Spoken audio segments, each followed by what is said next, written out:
Hey everyone, thanks for tuning in. You're listening to Home in Progress, sponsored by Repcolite Paints and Benjamin Moore. And today on the show, we're going to be continuing a series that I started last week about organizing our memories. Last week we covered digital photos, basically the mess that we keep in our phones. Today we're going to go down to the storage shelves in the basement or whatever, and we're going to start by tackling our massive, massive collections of photos. We'll also be talking about a surefire cure for the winter blues, if you happen to be feeling those. I've got the cure. And we'll also dig into everything you need to know to have great results with your interior painting in the winter. There definitely are a few things that you need to be aware of, and we'll get to all of them in a little bit. But right now, let's tackle something simple but practical, an old car emergency kit. The idea came to me the other day when my kid called from a parking lot at 7:30 in the morning to let me know that the exhaust system had fallen off of his car on the way to college. The pieces were hanging down. They were banging on the road. And so he pulls into this parking lot and begins trying to figure out a way to rig the whole thing in place so he can, at least drive to a repair shop somewhere. And of course, he had nothing in the car that would work to do that. Well, this isn't the very first time that this has happened. It's not our first rodeo. The exhaust system or parts of it have rusted through and fallen off one or more of our vehicles, probably 4 times in the last 8 years. And every single stinking time that it happens, the fix is always the same. Someone has to drive out with wire and wire everything back in place so that we can drive it to a fix-it shop. So this time, on my way to help him out, I decided that we're going to get a coil of wire and some wire cutters and put it in a little duffel bag that just lives in his trunk. He's the only one with a really old car at this point, but we're going to keep that there just in case anything like this ever happens again.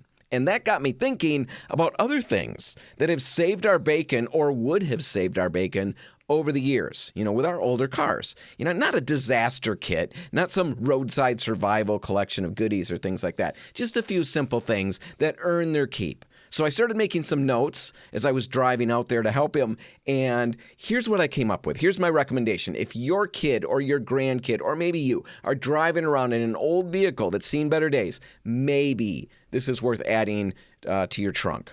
Okay, first thing, I've already mentioned it, but I'll say it again. Wire and wire cutters. It's perfect for stringing up exhaust pipes, heat shields, loose brackets, basically dangly things that need to stop being dangly right now. It's not pretty. It's not a permanent fix. Of course, it's not a permanent fix. Don't let it become a permanent fix. But it does turn a, we're stuck here situation into a we can get this home or get it to the shop kind of situation. So I like that item. A second item to think about, a portable tire inflator. A number of our tires over the years have had slow leaks for one reason or another. And normally when we discover it, that it's got that situation or that it's got that problem, we're not sitting at a gas station or a place where we have an air compressor handy. Normally it's very inconvenient when we realize that the tire is way flatter than it should be. Well, do your research, make sure that what you're buying is decent, but there are a number of options out there that are small, easy to use, inexpensive portable tire inflators. For under $50, you can certainly find something. And the ones that I'm looking at, the reviews are really good. Now, that doesn't mean those reviews are real. Everything's AI now. Maybe I'm not even talking to you right now. Maybe I'm not even a real person. Maybe I'm just AI. Who knows anymore? So you've got to do your research, but from what I'm seeing, it looks like these will work. They're not air compressors, or anything like that. So it's not going to be just, a real quick, lickety-split solution, but it can get you out of a problem and on the road again so you can more thoroughly get the problem fixed, in a more convenient manner. All right? So a portable tire inflator, like that idea. A third item, add duct tape to your duffel bag. Just a couple of months ago, a guy that I worked with backed off a job site and clipped something just right with his passenger side mirror. Knocked the mirror loose, but not completely off. So it's just kind of dangling there. And he knows it's going to bang against the side of the car if he tries to drive anywhere, and he can't make it stay in place. He's trying to figure out what to do. Does he just completely break it off and put it in the back seat? What does he do? And as he's thinking about it, he remembers he's got duct tape in the back of the car. So he grabs the duct tape, the solution for everything, and he fixes it. He tapes the thing back in place. It's ugly. I saw it after he got it done. It was ugly. It wasn't a permanent repair. Of course, it's not a permanent repair, but it did let him get to where he needed to go. For the rest of that day, he could drive around and do what he had to do and still use that mirror.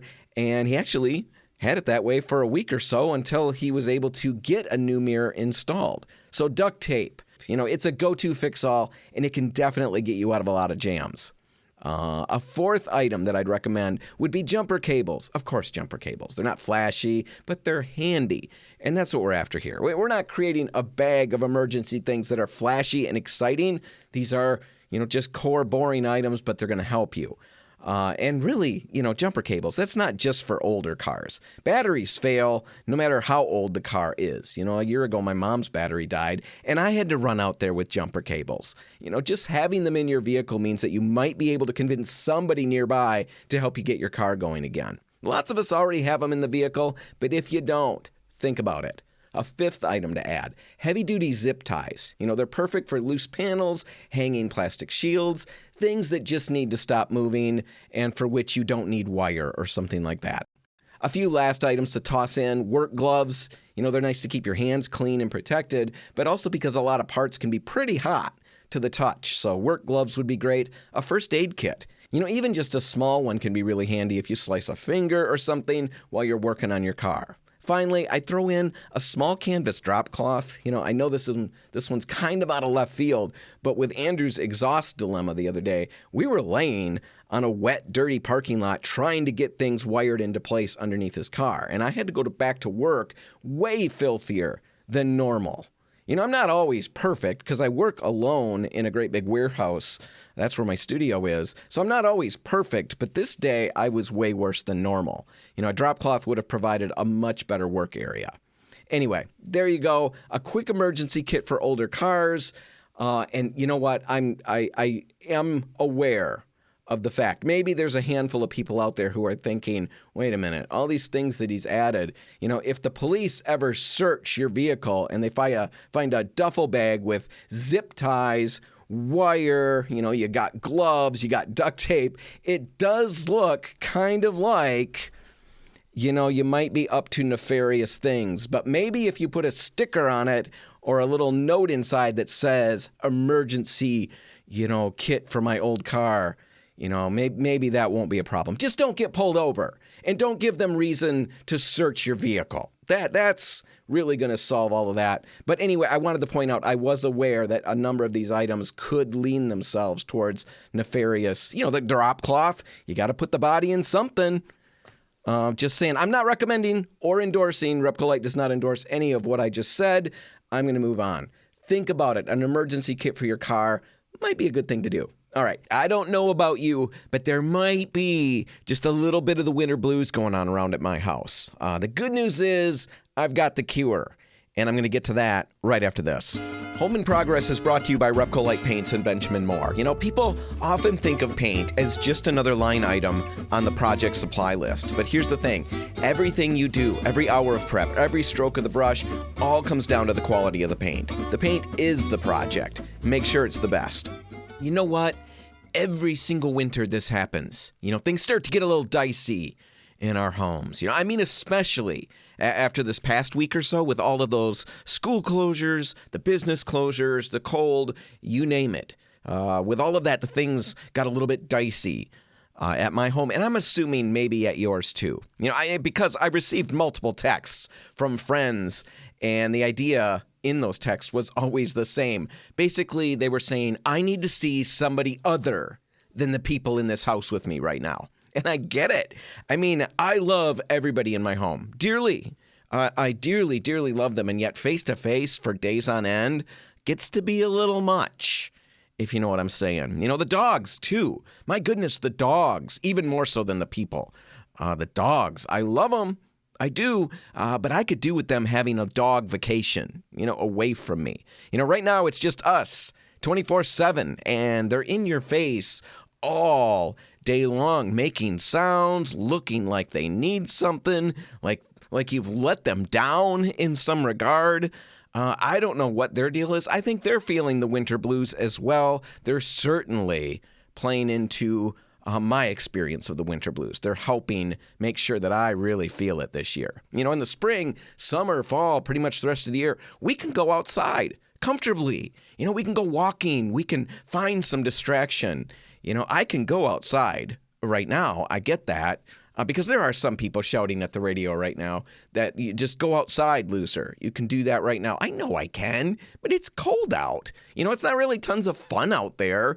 And when I'm outside, really, all I really want to do is go back inside. Until I get inside and see everyone and the dogs, sitting there waiting for me, then I want to go outside again. Maybe I'm stir crazy. Maybe I'm just crazy. I don't know. But it's winter in Michigan, and everybody, or at least lots of us, end up feeling a little off as the season deepens. So what is it? What's going on? Well, the common answer is that it's SAD, seasonal affective disorder, the winter blues.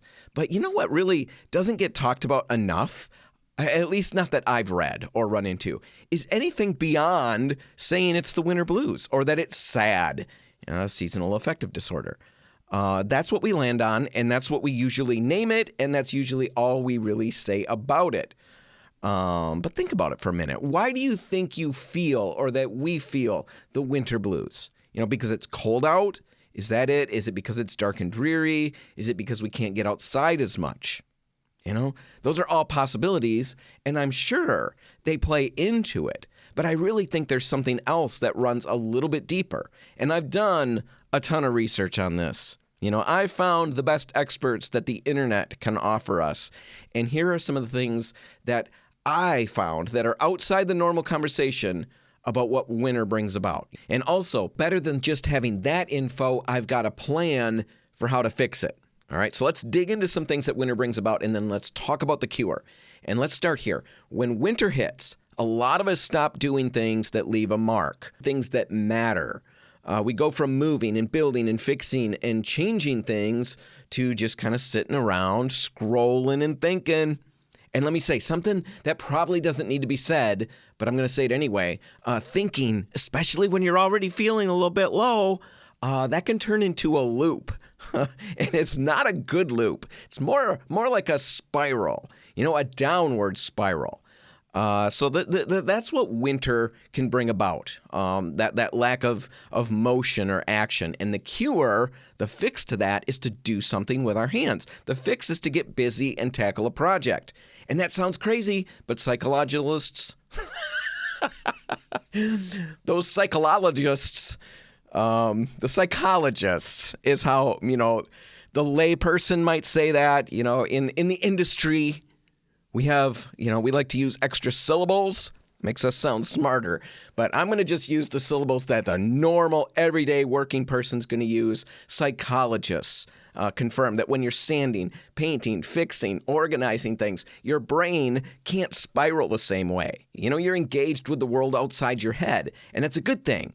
And of course, because they're psychologists or psychologists, they've got a name for it. They call it embodied cognition. Embodied cognition. Instantly, that makes this sound smarter. And it's the idea that your body leads your mind more than you think it does. Your hands are busy, your eyes are focused, and so your brain quiets down a little bit. It's all about being occupied. It's about distracting yourself, but in a positive, goal-oriented manner. Okay? Another thing winter does is it shrinks our worlds, right? I've mentioned it already, but we're not outside as much. We're not traveling. We're not changing environments as often. And that's not just something that makes us feel bored. It actually messes with our sense of control. When we feel trapped by anything really, weather, schedules, finances, health, whatever, when we feel trapped, our sense of agency or control over a situation drops dramatically. We just feel like we don't have the ability to change this situation. Life is starting to feel like something that happens to us rather than something that we're, participating in. So that's going on right now in a lot of our minds. The cure? Again, home projects, they're the silver bullet.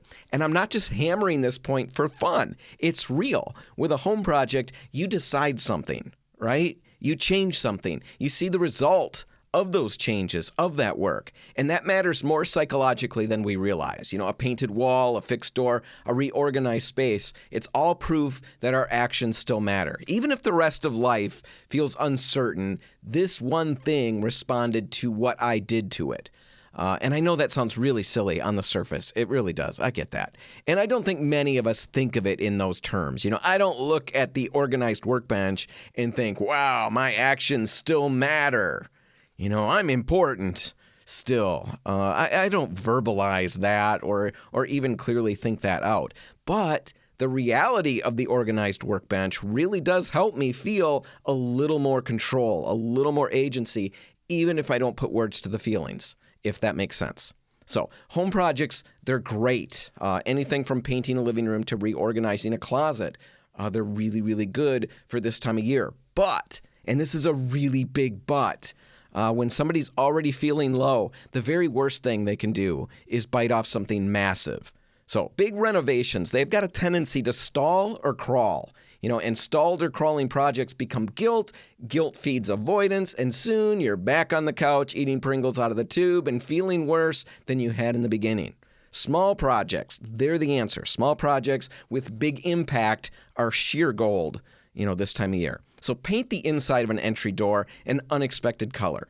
Really simple project with the potential for a huge payoff, huge impact on your entry or your foyer or whatever. And we talk about it all the time on the show, but an unexpected color on the inside of, specifically an entry door really can spark your creativity in that space. It might be all you need to do in that area. Just put a new color on the door and the whole space looks great, but it also might give you ideas for new ways to fill that area. It gets you moving. And it's a simple project. Paint your bathroom, another small project. Usually you don't need much paint for this, but the impact, again, is huge.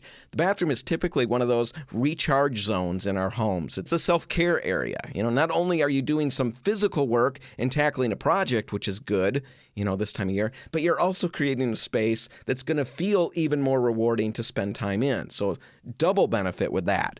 You could freshen a bedroom up. You could organize a closet. You could fix a squeaky door that's annoying you. Back in August, I talked about some squeaky floor fixes. 2 nights ago, for some reason, I had a dream about the annoying squeaky floor in my hallway. I'm not kidding. And I was down in the basement getting ready to fix it in my dream. Maybe this is a sign that this is bothering me more than I realize. But if you've got some annoying squeaky floors, check out episode 419 and fix them, or fix anything that's been annoying you. Just make sure it's small and accomplishable. Psychologically, completion is going to matter more than the scope of the project. All right? So that sounds good. But there's a common complaint or struggle or issue that comes up all the time. I can't spend a lot of time on it, but it's this: I don't feel like it. It all sounds good, but at the end of the day, I don't feel like it. I don't have the energy.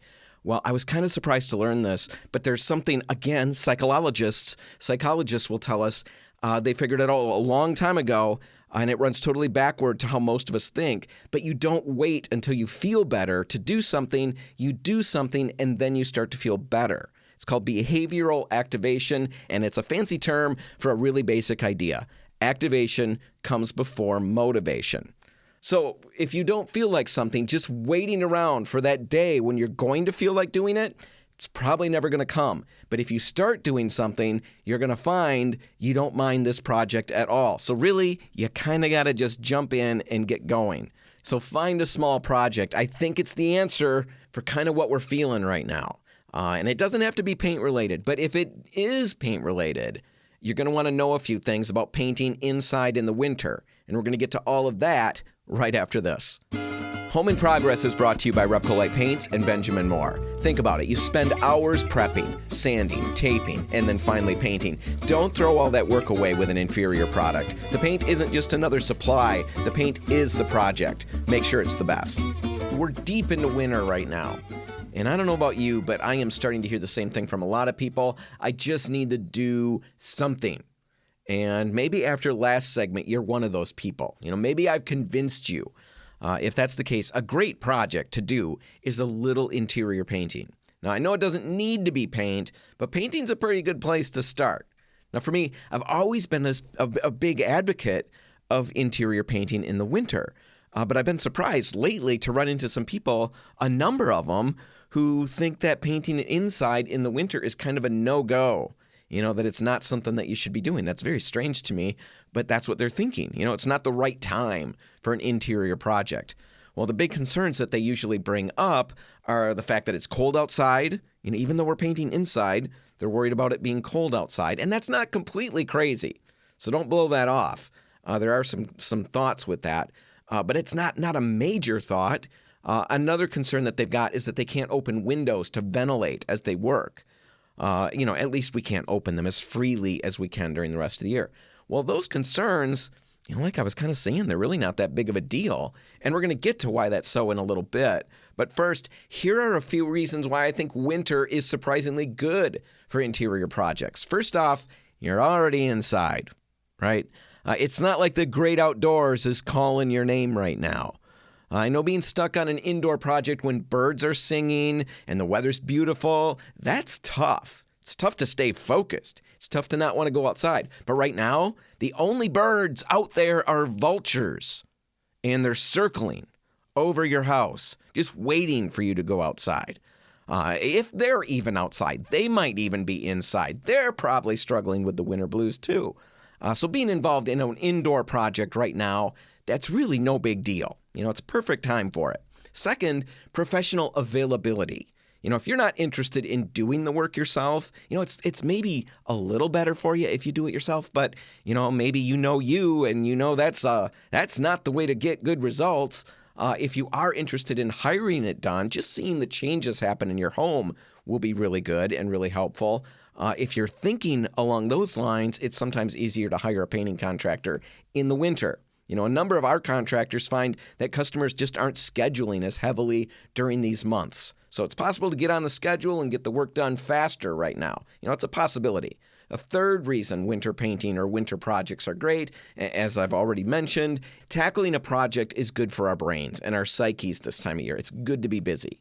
All right, so let's say you're thinking about jumping in. You're going to tackle a project. There are a few things that you need to know to make sure that you get the best results. The first one I want to talk about is humidity. The humidity level in the air affects the dry time of paint. And if you do a little research about painting in the winter, you're going to find all kinds of sites, most of them, saying that winter's great because the paint dries so fast.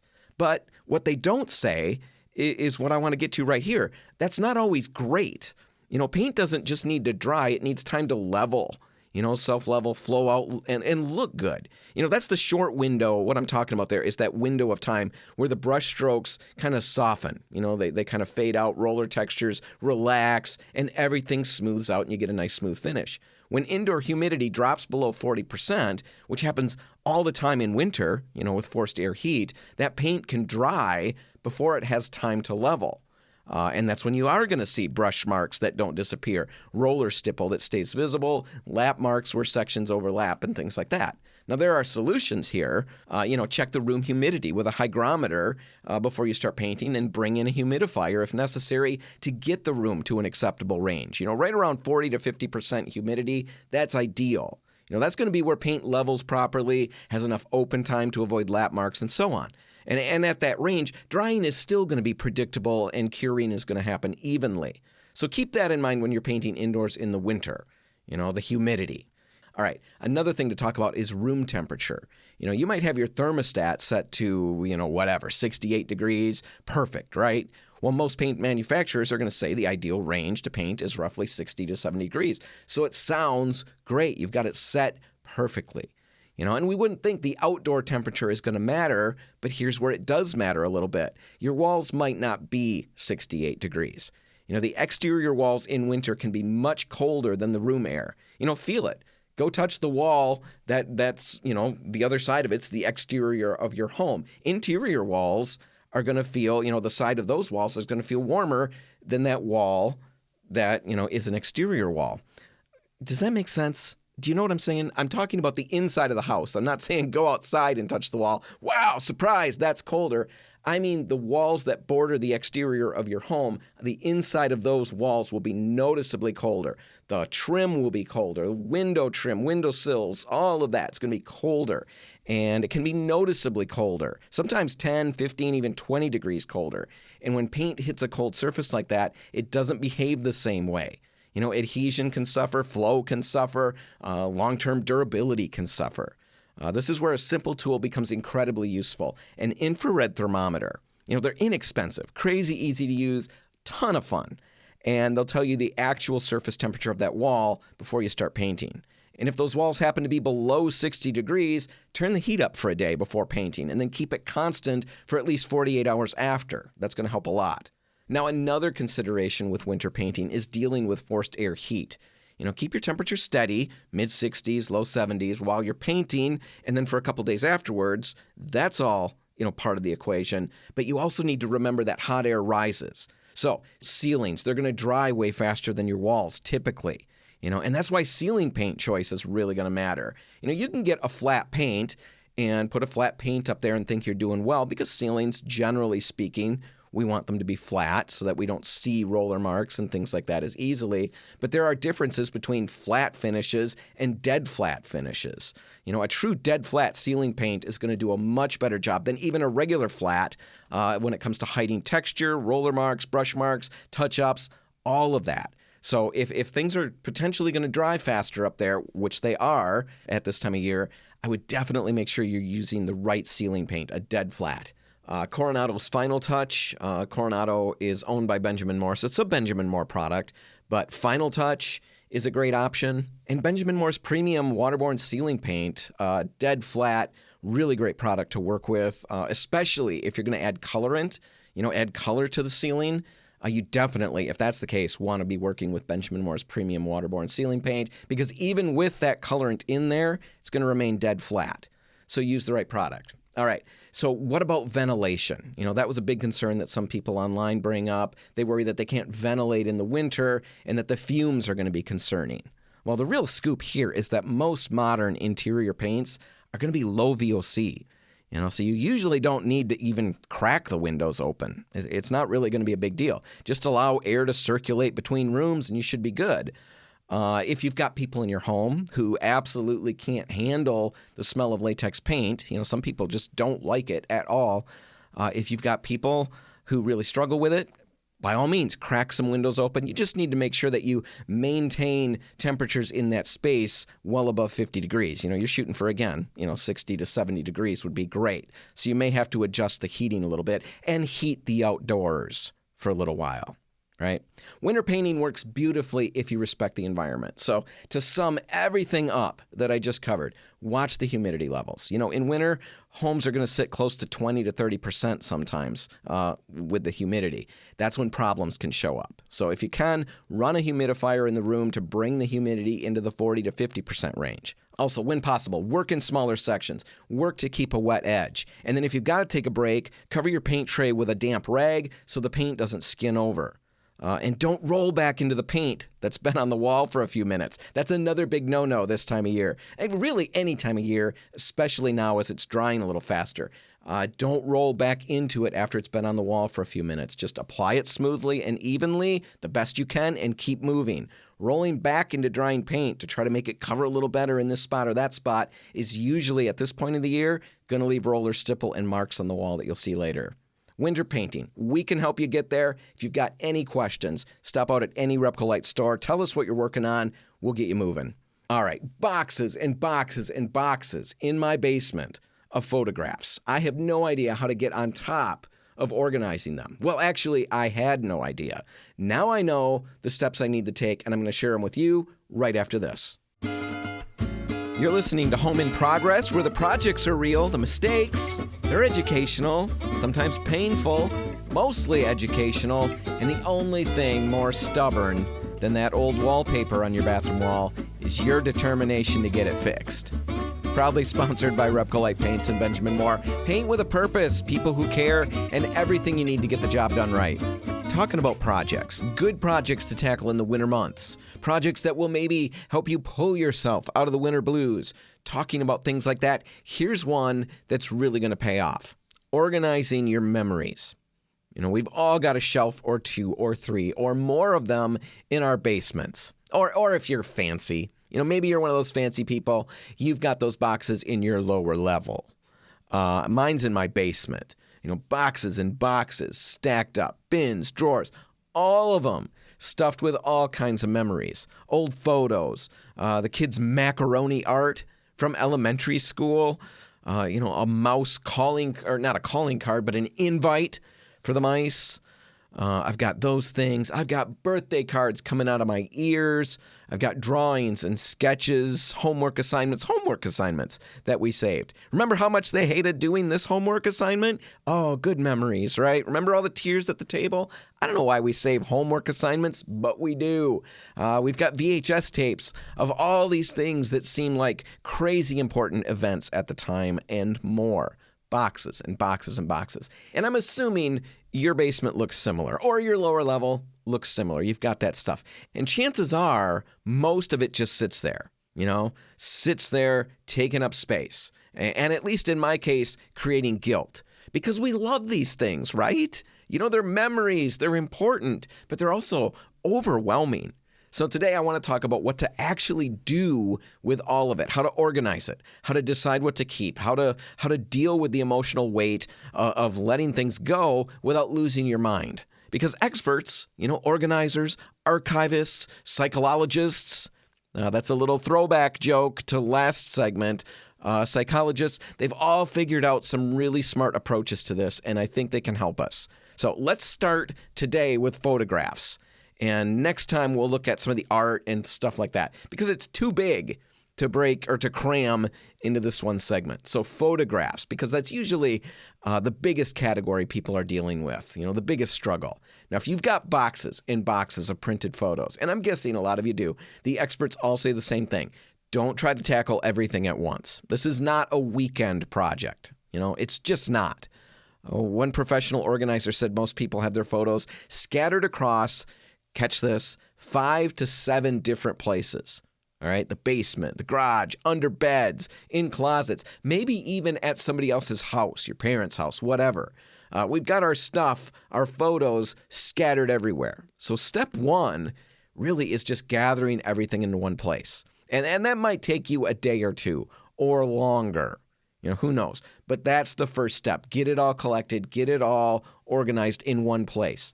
Then, once you've got it all in a central location, and this part's really important, you need to sort it before you do anything else. Don't start scanning things. Don't start buying photo albums. Don't even start tossing anything out. Just sort through all these pictures. Keep it broad at first. Family, vacations, kids, holidays, whatever makes sense to you. And once you've got it sorted, now things are going to get real. And now is when the hard part's going to really kick in. You're going to have to let some of this go.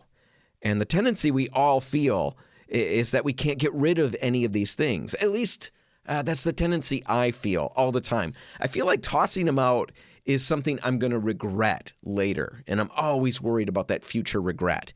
I worry that I'm not honoring the memories or the people in the photos. It sounds corny and ridiculous, but I'm sure a number of you understand exactly what I'm saying. It's a real struggle. But there are steps to help us get through it. We mentioned some of them last week when we talked about paring down all of our digital photos. But the same things apply here. After you've sorted them, you start going through them. And if you've got blurry photos, get rid of them. Unless they capture some one-of-a-kind moment that even if it's blurry is still valuable. That's possible. But blurry photos, generally you can get rid of those. If you've got duplicates or near duplicates, keep 1, 2, or 3, ditch the rest.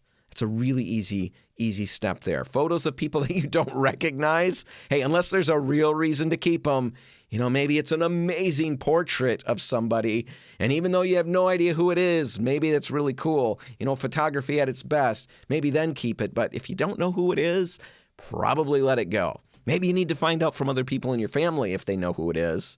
You might need to do that, but generally speaking, you can let those things go. Photos of landscapes. I've got so many photos of what I thought was a beautiful image, a beautiful, landscape, beautiful scenery all around me. If I don't have people in those, I never look at those again. And really, they never look as good as what I was looking at in real life anyway. It's always kind of just paltry compared to what I was seeing. So probably you can let a lot of those go. Think of it this way. You're not getting rid of priceless memories. You're curating a collection so that the memories that you keep, can really shine and can be enjoyed. One organizer, I thought this was great. She said it perfectly. If everything is special, then nothing's special. Okay, if everything is kept, you're really not going to enjoy any of it. The ones that you keep, the ones that you curate, you're going to really be enjoying them a lot more. So think of it that way. That might help you get through the pile. Now, another thing that can help you if you're still struggling is to convince yourself, tell yourself that you're creating a greatest hits collection. Ask yourself, if I can only keep 100 photos from this year or this decade or whatever it is, which ones would make the cut? Which ones would make the greatest hits collection from 2025 or whatever? That question really has the potential to change everything, because now you're not asking, can I throw this one away? You're asking, does this deserve to be in the top 100? It's a much easier decision, the experts would tell us. Finally, here's something that gives a lot of people peace. You take photos of photos before you let them go. If there's a photo that you don't love enough to keep, but letting it go feels wrong, take a quick picture of it with your phone. Then you've got a digital record if you ever need to reference it, but it's not taking up physical space. If you want to get really fancy about it, get a flatbed scanner and scan these photos in before discarding them. Is that necessary for most photos or most people, creating these digital versions of the picture before we discard them? No, it's probably not necessary for most people, but for some people, that's the bridge they need to be able to let these things go. It's what I needed to be able to let some of these things go. So I throw it out there for you to think about. Once you've sorted and discarded the photos that didn't make the cut, now you want to make sure you spend your time storing those physical prints that you're going to keep, storing them properly in archival quality boxes or albums, not shoe boxes, not old cardboard boxes with sticky notes. Another thing you could do is digitize them. Just as we mentioned with the photos that you couldn't justify keeping but didn't want to toss out, digitize them. A digital backup, if you can pull it off, is brilliant. Physical photos are going to fade, they deteriorate. If there's a flood or a fire or anything like that, they can be damaged or lost. Digital copies are safer. They're easier to share, and they can be backed up in more than one place. Now, as we mentioned earlier, you can scan some of these yourself, even with your phone, or if you've got a large collection, there are services out there, I'm sure you know of them, services that will digitize photos, and even those old VHS tapes that we've got. They'll digitize all of that stuff and get it back to us. Some of those places are faster than others. Some take longer. The prices will vary. But the big takeaway is this: you don't have to do it all yourself. Just look online. And you can find some places and some sources and get some info and find out if that's going to help you or not. Once you've got those photos digitized, a lot of people choose to turn the best ones into photo books. I'm sure you know all about that, but really easy to do. It's not that expensive, really, in the grand scheme of things. And it just gives you something handy that can be kept on a shelf that you can reference and enjoy these pictures. Another thing you can do is throw them on hard drives, throw them on USB sticks or things like that. Most of our TVs have a USB port, and we can run slideshows on the TVs. Remember the old slideshows before with the actual slides and the projector? And, they've got a lot of people have a lot of bad memories about slideshows that they had to sit through. Well, you can do that to your kids now and show them all these old pictures, and they'll probably like it better than you think they will. But having them digitized gives you a lot of different options. You could put them on a mug, for heaven's sake, and that's a win in my book.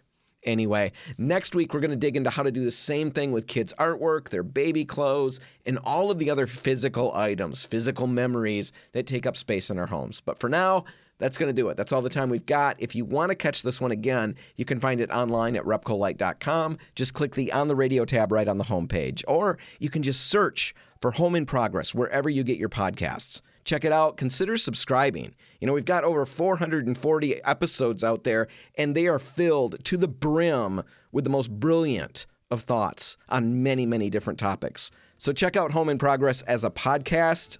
It's probably going to change your life. Not to oversell it, but you'll probably never be the same after subscribing. All right. Enjoy today. Have a great weekend, everybody, and I'll see you next week. For Home in Progress, I'm Dan Hansen. Thanks for listening.